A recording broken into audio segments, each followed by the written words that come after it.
order materials to try to get there. I'm glad that they were able to say, look, we probably don't, we can either park all the way over there, and we burn a bunch of materials. They hear us coming, and they're ready to react. So we can say, like, you know what, we got them to use your stuff. See, now you're on that shoulder wave run now. You know, I got it, yeah. See? There you go. So now you can point that out every time you see it. That is literally the explanation of what wind conditions are and how to follow up things in the inventory. A lot of people used to hate stinks. They realized that, you know, people randomly stink me all the time. That's kind of when they first came out, right? People didn't actually know how to follow up with them. But now, we still have 4 stinks in Rampage's box. He's ran through how many trios beside them, right?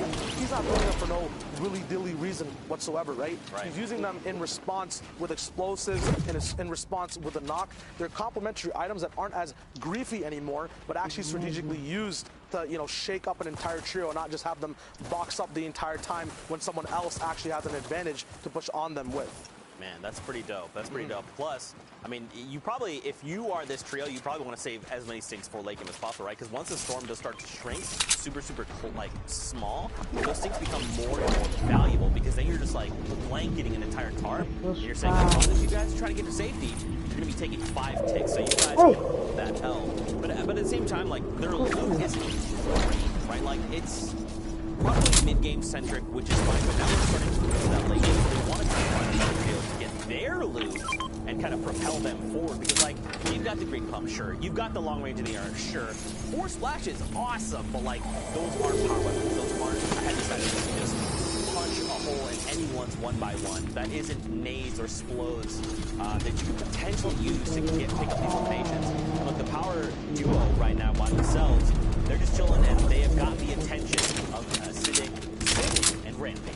Yeah, not to be confused with the other power trio that we saw go down. There are multiple players from many different organizations that have been playing across all the regions and in the same region as well. Yeah. These guys are still alive. Looks like they have one person. They might have a full trio actually. Yeah, looks like 90 is there with them as well. You actually touched on a very cool aspect I want to touch on as well. About loadouts and endgame and the map, right? I'm really glad you brought that up because the later the game goes, the less space there is on the map, the more your loadout actually pumps out and matters, right?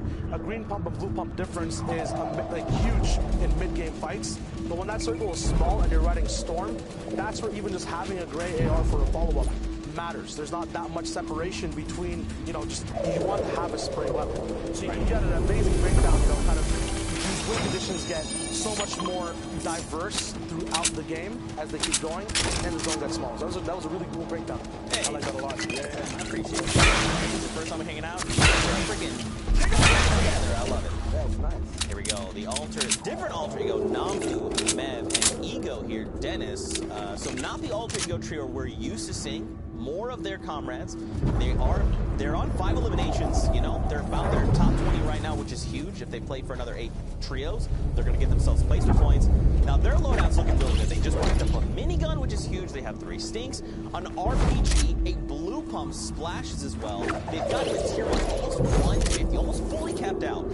These guys are looking real good. So now this is going to go back to your shoulder dings, right? Where are you looking to play for? And right now, as the storm comes in, you're looking to get these tags, right? Anyone's like, oh, the storm's on my back, time to start moving.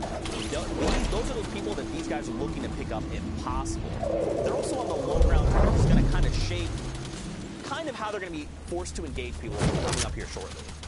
Yeah, these guys are 100% playing the horizontal game. As you said, low ground target means you cannot go lower at all. Means that you are fighting for your lair 24/7. The reason people love having mid ground so much is because they can actually move, as you can see, up, down, left, and right. They have an entire new axis they can operate on.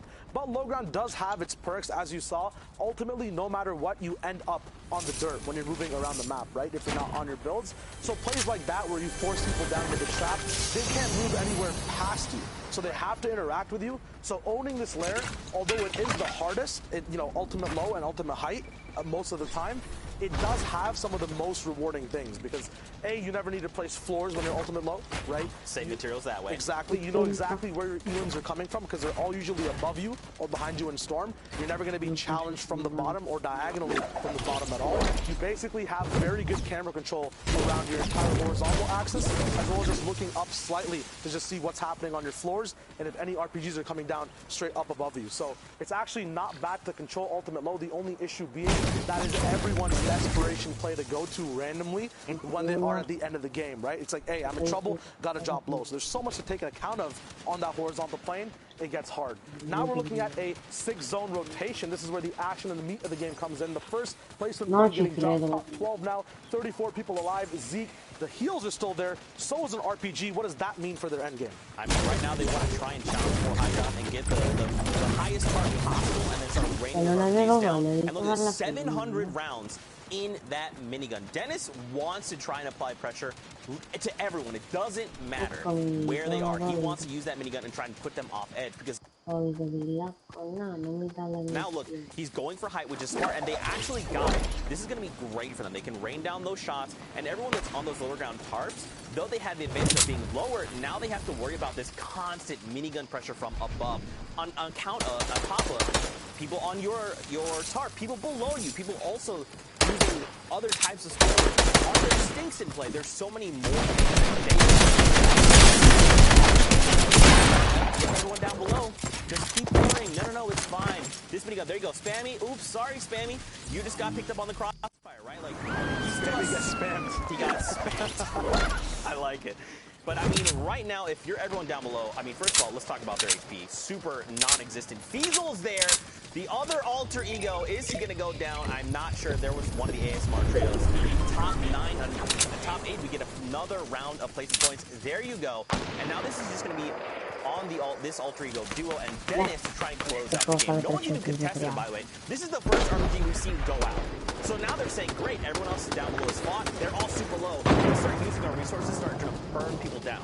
Yeah, these guys have that default split broken down as well. Dennis on top while Mev and Noxu are at the bottom, making sure that even if there are shockwaves, right, people have learned. They've played around them. Right now, minigun sprays coming down. People have saved their hard max for this end game, but in doing so, they might have taken tags through their wood moving around in the mid game. Those tags will prove crucial because every minigun shot is 25 damage on the person through their builds. Right now, it's just an easy beam, an easy spray from high ground. We saw Sergey earlier who was controlling one layer of height, ultimately down at the dirt. Klops actually goes down, one of the top trios in the region. We'll see the stand open at some point. Right now, though, Dennis, 4 Elans, Mev, another 4. We have a total of 11 Elams on this trio at the moment. There's more to come. There still are. There is a top 2 slot for placement. That mini that is not stopping all the time they could use for rotating and making sure the close is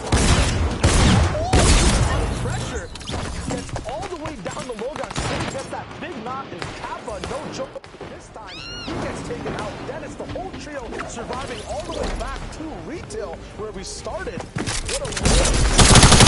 That was so fun.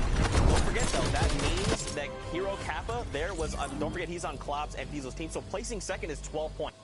So shout out to him to making it the last team. Good on you. But now we're going to send it back into the studio with Dr. Lupo. What you got for us? Shine, thank you very much. We've seen a lot of other regions build up around, different their shot. I think we've expected. We've seen from other regions. It's excellent to see competitive nature of those players and Sundown. What do you think so far? It's been really good. I mean, honestly, a lot of what we expected the team to have been up on that leaderboard consistency, pushing into really the top 5 and the top 10. They've been up there in our predictions, so we all advanced. And we've seen kind of the disciplined gameplay that people are stacking on their teammates, relying on it, towards everything they can to try and avoid. So early in the game practice to avoid kind of those big sharks who are running around looking for the into those late game scenarios. But I know there are a couple plays you want to take a look at. Production package for us. Specifically, I believe around EV. Really quick.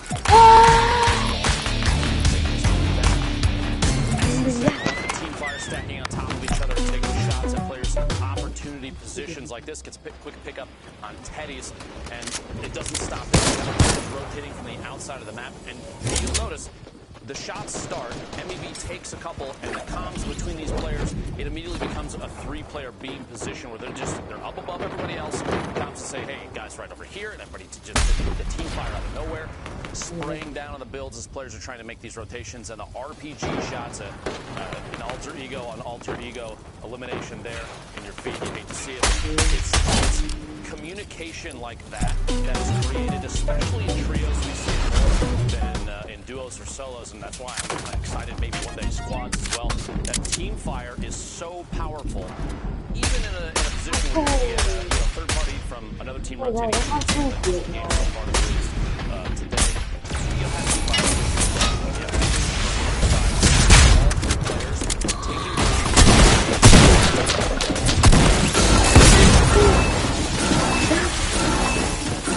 Putting these players in spots where not just 1, 2, 3 eliminations on from one trio to another, but maybe the team behind that's pushing in, it feeds into a chain of eliminations. It's going to push these teams higher up the board than I think any of us expected them to go. Yeah, and you're seeing that a lot when you have the 3 players who are it's really chaotic, but when they all call out, you see, boom, everyone snaps over. Instantly, you're seeing Middle East put off a lot of that right now. On our end, yes, there are still some issues with the matchmaking on your side, so we're going to go to a break right now. While we take some on our end, we will have some additional messaging that is coming forward. So don't go anywhere. We're just hanging out. We will have more games going forward. We're going to continue to fill with the Middle East games as we come back. So we're going to dive in a little bit deeper to that. Just something that's really get some visibility into the game. We don't have the opportunity to Kappa, a prop so good. What makes that Sam trio that much better? Seeing different styles of gameplay. It's the same reason why I preach during the World Cup. Go take a look at Asia. Go take a look at Oceania. Go take a look at so used to watching just NA East, Europe, and NA West that when you hit these different regions, they're all really competitive styles and ways to play the game. That's